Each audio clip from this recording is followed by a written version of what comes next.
নিতুর মাহবুব ভাই, লেখিকা ত্রিধানিকা, পর্ব 12। আমি অভদ্র আচরণ করছি না আপনি আমার সঙ্গে অভদ্র হয়ে কথা বলছেন? আমি কখনোই অভদ্রভাবে কথা বলি না। আমি ভালো ছেলে, আমার সব বয়ানও ভালো। ট্রেনিংয়ে আমায় সবাই কি নামে ডাকে জানিস? মিষ্টি বুলির মাহবুব। নিতু দু হাতে মাহবুব ভাইকে ঠেলে দিল। মাহবুব ভাই এক চুলও সরলেন না এবং নিতুর ইনারের ফিতাটাও ছাড়লেন না। কি আমার ভালো বয়ান দত্ত? তুই জানিস না নিতু, আমি কত হিংস্র। তুই তো এখন অনেক ছোট। অনেক বছর পর যখন তুই বড় হবি, আমি এর শোধ নেব, কঠিনভাবে নিব যদি বেঁচে থাকি। এখন ছোট তো, শোধ নিতে গেলে তুই সহ্য করতে পারবি না।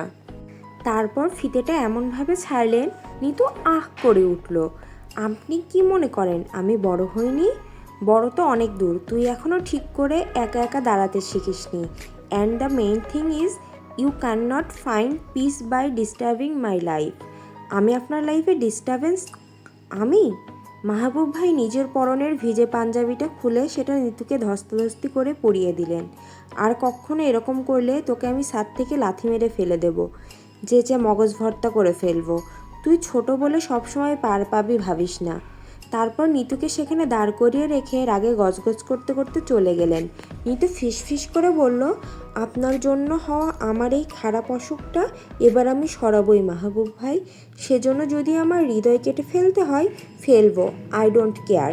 নিতু মেঝেতে পড়ে থাকা তার টপটা হাতে নিয়ে এক ছুটে ঘরে এসে মেঝেতেই শুয়ে পড়ল আর কেঁদে গেল অনবরত।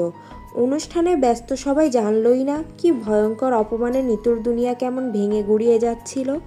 কেমন চোখ জ্বলে যাওয়া ধোয়ায় চোখের পানির স্রোত বইছিল। এই অপমান ভালোবাসা প্রত্যাখ্যান হওয়ার নয়, অন্য রকম ছিল, যেটা শুধু নিতুই বুঝতে পারছিল, আর কেউ নয়, কেউ নয়। বিয়ের দিনে নিতু আবার মাহবুব ভাইয়ের অপছন্দের রং পরল। নীল আর সাদার কম্বিনেশনে জামা সালোয়ার, মিলিয়ে নীল সাদা চুড়ি, নীল টিপ, এক পাশে করে মাথায় সাদা ফুল, গলায় নীল সাদায় মেশানো পুঁতির মালা, এমনকি পায়ের হিলটাও পরল নীল। রেডি হওয়ার পর মাহবুব ভাইয়ের সঙ্গে সিঁড়িঘরে নিতুর দেখা হলো, কিন্তু কথা হলো না। তিনি নাটের গুরু হিসেবে সবাইকে কিছু একটা ডিরেকশন দিচ্ছেন। নিতু নিচের সিঁড়িটা নেমে এসে ফিরে তাকালো। মাহবুব ভাই দুই হাত নেড়ে নেড়ে কথা বলছেন। কি ঝলমলে মুখটা, কোথাও কোনো ক্লান্তি নেই, মন খারাপ নেই, দুশ্চিন্তা নেই। কথা বলার ফাঁকে ফাঁকে হাসছেন। এই হাসির নাম নিশ্চয়ই ভুবন ভুলানো হাসি। সাদা ধবধবে শার্টটাও যেন সেই হাসির কাছে ফিকে দেখাচ্ছে। এই মানুষটার ঝাঁকড়া চুলটা যদি থাকতো না, উফ! অথচ নিতু আয়নায় তাকালেই মনে হচ্ছে এক্ষুনি সে কেঁদে ফেলবে। কাল রাতের ঝড়ে চেহারা আরও মিইয়ে গেছে, চোখের পাতা ভারী হয়ে ফুলে গেছে, আর নিচের দিকটা গাঢ় কালচে হয়ে গেছে, গাল ভেঙে বসে গেছে। পলাশ ডাকলো, নিতু ওখানে দাঁড়িয়ে কিরে, এখানে আয়, শুনে যা। আমরা গেটে বরপক্ষকে কিভাবে হ্যাস্তন্যস্ত করব সেটা নিয়ে দারুণ আলোচনা হচ্ছে। নিতু পলাশের দিকে তাকিয়ে হাসলো। তোরা কর, আমি আছি তো তোদের সঙ্গে। যে আলোচনাতে মাহবুব ভাই আছেন সেই আলোচনাতে নিতু কিছুতেই থাকতে চায় না, প্রশ্নই আসে না। নিতুকে নিচে আসতে দেখেই মা বললেন, তোকে কি মিষ্টি দেখাচ্ছে রে নিতু, পরীর মতো। আচ্ছা, দুই রং মেশানো পরী হয়, নীল সাদা পরী হয় না বোধ হয়, তাহলে সেই পরীটা আজ থেকে তুই। সুন্দর দেখালে পরী কেন হতে হবে মা? পরীরাই যে সুন্দরী হয় এত কনফার্ম কি করে হচ্ছ? দেখেছো কখনো? আচ্ছা যা, তুই রূপকথা রাজকন্যার মতো সুন্দর। মা, এবারও ঠিক হলো না, রূপকথাও তুমি দেখোনি, এরকম আর বলবে না, ন্যাকা লাগে। মা হেসে ফেললেন। তাহলে এই যে তোকে মিষ্টি দেখাচ্ছে, কি বলবো? তুমি আমার দিকে মুগ্ধ হয়ে তাকাচ্ছ, এতেই হবে। আর সবসময় বলতে হবে কেন? আমি কি একটু বুঝি না? বাব্বা, কি জ্ঞানী জ্ঞানী কথা বলছিস রে নিতু। রুবার বিয়েতে তুই হুট করে বড় হয়ে গেলি, এবার তো তোর বিয়ে দিতে হবে। আমি বিয়ে করব না মা। সত্যিই করবি না? ইচ্ছে হলে করতেও পারি, তবে এত তাড়াতাড়ি নয়, আগে বড় হব তারপর। কীরকম? ভালো বিজনেস করবো, একটা মস্ত অফিস হবে আমার, উঁচু দালানে, কাচের দেওয়ালের অফিস, ওপরে দাঁড়িয়ে মাঝে মধ্যে আমি নিজের রাস্তা দেখব, বিশেষ করে সন্ধেবেলায়। রাস্তা ভর্তি গাড়ি আলোগুলো যখন জ্বলবে তখন। মা, তুমি কিন্তু মাঝে মধ্যে আমার অফিস দেখতে যাবে। কফি খেতে খেতে আমি তোমার হাত ধরে বসে গল্প করব। মা হাসলেন। তুই তো আজ সুন্দর করে কথাও বলছিস। কি হলো রে নিতু, আজ একটা নতুন নিতু পেলাম মনে হচ্ছে। নিতু ফিসফিস করে বলল, একটা দৈত্য এতদিন আমার সুন্দর কথাগুলো আটকে রেখেছিল মা, একটা বাক্সে। আমি সেই বাক্সের চাবি পেয়ে গেছি। এবার থেকে সব নতুন আর সুন্দর হবে। মাহবুব ভাইয়ের সঙ্গে নিতুর একা দেখা হলো রুবা আপার ব্যাগ গোছানোর সময়। মাহবুব ভাই ইয়ার্কির সুরে বললেন, আবার নীল সাদা? এবার তোকে কি দেখাচ্ছে জানিস? নিতু বসাই ছিল, উঠে দাঁড়ালো। কিরে, শুনবি না বলে ভাবছিস? নিতু চেহারা শক্ত করে বলল, ভাগবো কেন, আপনার কথা আমি অবশ্যই শুনবো। উঠে দাঁড়ালাম। আমাকে ভালো করে দেখে নিন, তারপর বলুন। মাহবুব ভাই অস্বাভাবিকভাবেই বললেন, ইদানিং আমাকে খুব দেখাচ্ছিস। শুধু আমাকেই তো, নাকি অন্যদেরও এমন দেখানো হচ্ছে? কেন, অন্য কাউকে দেখালে কি আপনার অসুবিধা আছে? আমার অসুবিধার কি? কিন্তু যে দেখবে তার তো অসুবিধা হবে নাকি? একজন সচেতন নাগরিক হয়ে আমি তো তোকে অন্যদের অসুবিধা করতে দিতে পারি না, তাই না? ওহ, নীল সাদা পড়লে তোকে নিয়ে আমার অনেক চিন্তা হয়, বুঝলি নিতু? তোকে যা দেখায় না, তাই। এই যে এখন তোকে দেখাচ্ছে ধবধবে বাঁধাকপির ক্ষেতের মধ্যে একটা নীল রঙের কাকতাড়ুয়া, আর সেটা হাইলাইটের জন্য কোথাও কোথাও সাদা চুন লেপে দেওয়া হয়েছে, ওই পোড়া মাটির পাতিলে যেমন থাকে না। নিতু হাসার চেষ্টা করলো। বাহ, বেশ ভালো তো। কেন পড়িস বলতো নীল সাদা? তুই নীল সাদা পরলে তোকে দেখে রাগে আমার গা কিরকির করে। তখন দাঁতে দাঁত ঘষে আমি রাগ আটকাই। এই দেখ, সামনের দুটো দাঁত 2 ফুট ক্ষয়ে গেছে বোধ হয়। দেখ, ই দাঁত ঘষতে ঘষতে এক সময় আমার মাথা ধরে যায়, আর তখন ইচ্ছে করে মাথার চুল টেনে ছিঁড়ে ফেলি। আপনার নীল সাদার সমস্যা কি শুধু আমার ক্ষেত্রেই? তোকে দেখলেই। তোর পায়ে ধরি নিতু, প্লিজ এমন আর পড়িস না, অন্তত আমার সামনে না। এই দেখ, মাথা আবার ধরে গেছে, চোখ যে লাল হচ্ছে, বুঝতে পারছিস তো? নিতু মনে মনে বলল, আর আপনার জন্য আমার জীবনের বেশিটাই ক্ষয় হয়ে গেছে। আপনি শুধু জানেন আমি আপনার অপছন্দের রং পরে আপনার মাথা ধরিয়ে দিই, কিন্তু কেন পরি, কি ব্যথাই এমন করি, সেটা তো কোনোদিনও জানতে চেষ্টা করলেন না। সেবার বিয়েতে তুই নীল সাদা পরলি না, তোকে দেখেই তো আমার জ্বর হলো, গায়ে ব্যথাওয়ালা জ্বর। আমাকে দেখে জ্বর হয়েছিল? তোর পরনের লেহেঙ্গা দেখে হয়েছিল। যে সময় লাল লেহেঙ্গাটা পরলি সে সময় দেখে খুব রাগ হলো। রাতের বেলায় অতিরিক্ত রাগ থেকে হার্টের নর্মাল টেম্পারেচার বেড়ে গেল, শুরু হলো শ্বাসকষ্ট, গরম নিঃশ্বাস। এক সময় এই গরম অবস্থাটা ব্রেনে চলে গেল। ব্যাস, ব্রেনের সব রগের ভেতরে গরম রক্ত চলাচল শুরু হলো। তারপর মাথা গরম, কপাল ফেটে যাওয়া, জ্বর।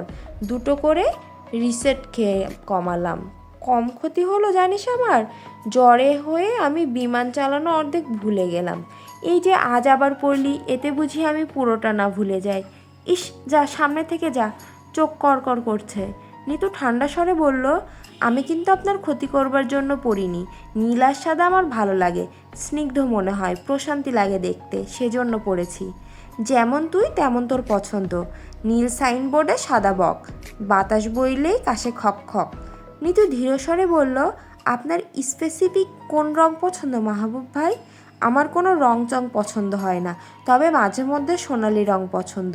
নিতু মনে মনে বলল, তাহলে এবার আমি আমার সব সোনালি জামা ফেলে দেব, আমার সোনালি রং করা চুলগুলো কালো করে ফেলবো, আর এখন থেকে আপনার জন্য আমার পার্মানেন্ট ড্রেস কোড হলো নীল আর সাদা। আমি তো আপনার পছন্দ নয়, সুতরাং এবার থেকে আমার সব কর্মকাণ্ড হবে আপনার অপছন্দের। সেদিন রূপা আপার বিয়েতে নিতুর জীবনের সবথেকে অদ্ভুত ঘটনাটা ঘটল। বরযাত্রীদের মধ্যে আসা রূপা আপার হাজব্যান্ডের এক বন্ধু, শিহাব করে নাম, বিদেশ থেকে পড়াশুনো করে এসেছেন, ফটোগ্রাফার। তিনি নিতুকে এক ফাঁকে ডেকে বললেন, you are an amazing girl. নীল সাদা পরে কাউকে এত ভালো দেখতে লাগে আমি জানতাম না। বিয়ের অনুষ্ঠানে মানুষ সব ট্রেন্ডি কালারগুলোই পরে, কিন্তু এই প্রথম কাউকে দেখলাম যে একদম ভিন্ন সেজেছে সবার থেকে। নিতু তো লজ্জায় মরি মরি। তিনি খুবই আগ্রহের সঙ্গে বললেন, বাংলাদেশ সহ এশিয়ার কয়েকটা দেশের ওয়েডিং সেরিমনির কিছু ছবি নিয়ে আমি একটা ফটোগ্রাফি বই করছি, মানে ইন্টারন্যাশনাল ওয়েডিং ডায়েরি টাইপ। আপনি কি বরকনের সঙ্গে কয়েকটা ছবি তুলবেন? ছবি কি বইতে ছাপা হবে? হ্যাঁ, বেশ সুন্দর করে ছাপা হবে। আমি কোনো মডেল ব্যবহার করছি না, ট্রেডিশনাল ফটোগ্রাফি তো। আপনি চাইলে আমি আপনার একটা সোলো ছবি দিয়ে কভার পেপারটা করতে পারি।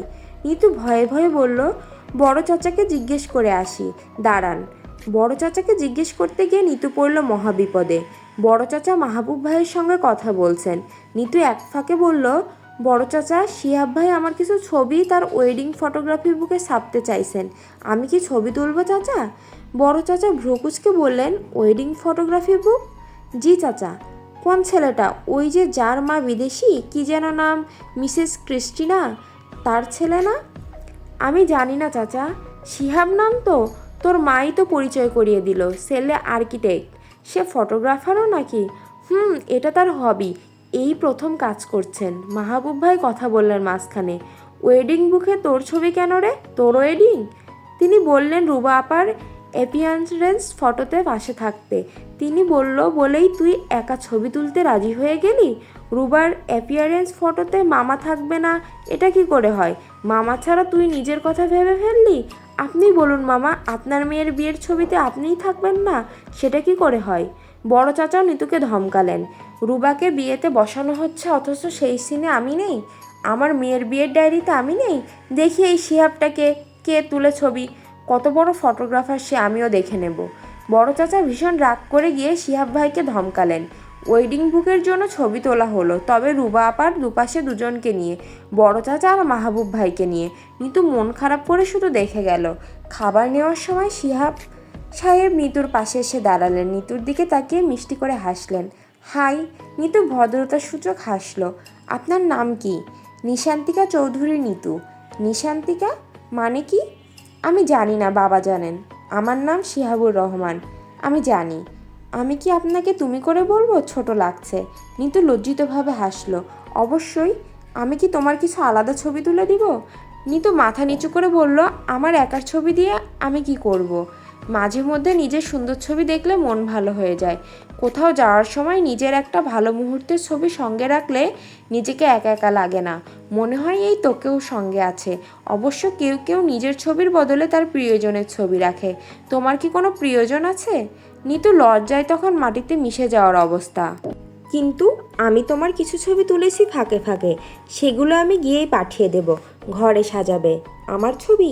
ইয়েস। নিজের মুখটা বারবার দেখলে নিজেকে নিয়ে দেখা স্বপ্নগুলো কখনোই বিলীন হয় না। It's a simple magic to run yourself strongly. মানে কীরকম? শিহাব সাহেব নিতুর প্লেটটা নিজে সার্ভ করে সাজাতে লাগলেন। ধরো তোমার মনের ভেতর একটা স্বপ্ন আছে, সেই স্বপ্নটা কেউ জানে না, কিন্তু তুমি যদি সেই স্বপ্নটা ভেবে একটা ছবি তুলো, তাহলে দেখা যাবে সেই ছবিটা দেখা মাত্রই তোমার স্বপ্নটার কথা মনে পড়বে, বারবার মনে হবে, স্বপ্নটা পূরণ করতে ইচ্ছে করবে। সত্যি? অবশ্যই সত্যি। একটা ছবি রাখলেই বুঝবে। এই যে তোমার প্লেট, ঠিক আছে, বিফের চপ কি আরেকটা রাখবো? পারফেক্ট। আমি তোমাকে ছবিগুলো কিভাবে পাঠাবো? আমার ল্যাপটপ আছে, মেইল করে পাঠাতে পারেন। অ্যাড্রেস? নিতু প্লেটটা রেখে একশোটে দৌড়ে ঘরে গেল। নিজেই ইমেইল অ্যাড্রেসটা একটা ছোট্ট কাগজে লিখে তৎক্ষণাৎ ফিরে এলো। এখানে মেইল করলে আমি পেয়ে যাব। মাহবুব ভাই তখনই কোথা থেকে যেন এলেন। শিহাব সাহেবকে বললেন, আপনার মা আপনাকে খুঁজছেন, একসঙ্গে খাবেন বলে অপেক্ষা করছেন, বলে আবার ব্যস্ত ভঙ্গিতে চলে গেলেন। নিতুর বুক কাঁপতে লাগলো। আহা, কি ভালো মানুষ গো! বড় চাচার ধমক খেয়েও কি মিষ্টি কথা, কি ভালো ব্যবহার। আচ্ছা, ভদ্রলোক যদি এক্ষুনি জিজ্ঞেস করে বসেন, আপনার চাচাকে দিয়ে আমাকে ধমক কেন খাওয়ালেন? নিতু নিজে থেকেই বলল, বড় চাচা রাগ করলেও কিন্তু তার মনে আদর বেশি। আমি কিছুই মনে করিনি। শিহাব সাহেব হয়তো নিতুর মনের অবস্থাটা বুঝতে পারলেন, তিনি আর কথা বাড়ালেন না। আমি মায়ের সঙ্গে জয়েন করব, যাই। আর হ্যাঁ, পরের বার দেখা হলে কিন্তু নিশান্তিকা নামের অর্থ জানতে চাইবো, ওকে? নিতু লজ্জায় মাথা নিচু করে প্লেট হাতে এসে টেবিলে বসলো। নিজের নামের অর্থটাই সে জানে না। ইস, এতদিন তো এই ব্যাপারটা খেয়ালই হয়নি। শিহাব সাহেব নিতুর সাইড থেকে চলে যাওয়ার 2 সেকেন্ডের মধ্যেই মাহবুব ভাই এসে নিতুর পাশের খালি চেয়ারটায় বসলেন। কাঁধ দিয়ে নিতুকে হালকা ধাক্কা মারলেন। নিতু বিরক্ত হয়ে তাকালো। মাহবুব ভাই বক্তৃতা দেওয়ার মতো সবার দৃষ্টি আকর্ষণ করার জন্য বললেন, hello hello, attention please. Yes, একটা ছোট্ট স্পিচ আছে আমার। সবাই মাহবুব ভাইয়ের দিকে তাকালো। এই বিয়েতে এসে আমার মেয়েদের নিয়ে একটা অ্যানালাইসিস হয়েছে, দারুণ, সেটা কে কে শুনতে চাও? সবাই মহা উৎসাহে বলল, ইয়েস ইয়েস। নিতু উঠে যেতে চাইল। মাহবুব ভাই টেবিলের নিচে নিতুর উরু চেপে ধরলেন। নিতু হতভম্ব হয়ে বসলো। ওকে, তাহলে বলি। আমার মাত্র 5 মিনিট লাগবে। সবাই হাততালি দিয়ে উঠল। মাহবুব ভাই বলতে শুরু করলেন, প্রতিটা মেয়েই ছোটবেলা থেকে একটা সিনড্রোমে ভোগে, মেন্টাল সিনড্রোম। সে ভাবে সে সিন্ড্রেলা। সিন্ড্রেলার মতো সেও খুব দুঃখী। সবসময় তার মনের ভেতরে ইচ্ছা থাকে সে কিছু করবে না, না পড়াশোনায় না ভালো কাজ, শুধু সিন্ড্রেলার মতো দুঃখী দুঃখী হয়ে থাকবে। আর একসময় তাকে কোনো সুন্দর রাজপুত্র এসে বিয়ে করে নিয়ে যাবে। রাজপুত্রের সঙ্গে বিয়ে হয়ে তার কপালে শুধু সুখ আর সুখ হবে। নানা দেশে ঘুরে বেড়াবে আর আরাম করবে। 100টা চাকর চাকরানি থাকবে। বিশাল কাচের মহলে হবে তার শোবার ঘর। ছোট ছোট ঝর্ণা ঘেরা থাকবে তার গোসলের জায়গা। পাখির নরম পালকে মোড়ানো হবে তার বিছানা, হেন তেন ইত্যাদি ইত্যাদি। আর সবসময় রাজপুত্র হাঁটু গেড়ে বসে তাকে হীরের আংটি দিয়ে প্রপোজ করবে।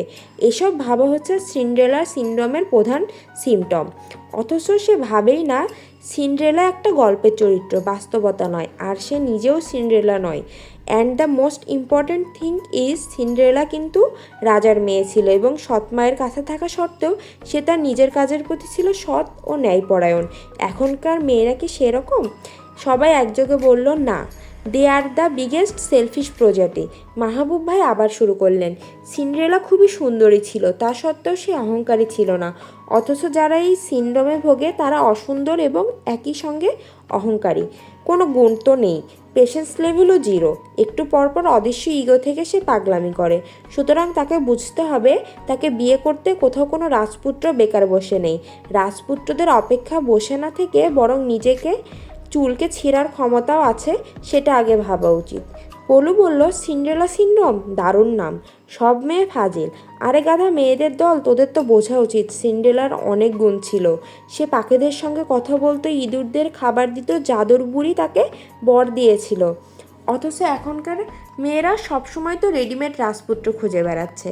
But truth is there is no prince. তারপর এরা কি করে জানিস, নিজে থেকে প্রতিটা ছেলেকেই ট্রাই মারে। ধর কেউ ভালো ফটোগ্রাফার বিদেশ থেকে এসেছে, দেখবি মেয়েরা লাইন দিয়ে গেছে, মনে করে এই তো আমার রাজপুত্র চলে এসেছে, পটিয়ে ফেলি হীরের আংটি। নরম বিছানা, আয়েশি রাজমহল। নিতুর চোখ ভিজে এসেছে, গলায় ব্যথা আটকে এসেছে। মাহবুব ভাই তাকে ট্রাই মারা মেয়ে ভাবছেন, কিন্তু নিতু তো জানে সে কাউকে ট্রাই করেনি। শিহাব সাহেব নিজে থেকে তার সঙ্গে কথা বলেছেন। কি ভালো মানুষটা গো, ইস। নিতু মনে মনে বলল, এবার আমি অবশ্যই তার তুলে দেওয়া ছবি দিয়ে ঘর সাজাবো, মাহবুব ভাই নিজের কাছে রাখবো। নিতু মাহবুব ভাইয়ের হাতটা উরু থেকে সরিয়ে দিল। উরুটা খামসে, মাংসটা প্রায় থেতলে দিয়েছেন তিনি। মাহবুব ভাই আর চোখে নিতুকে ধমকের মতো করে তাকালেন।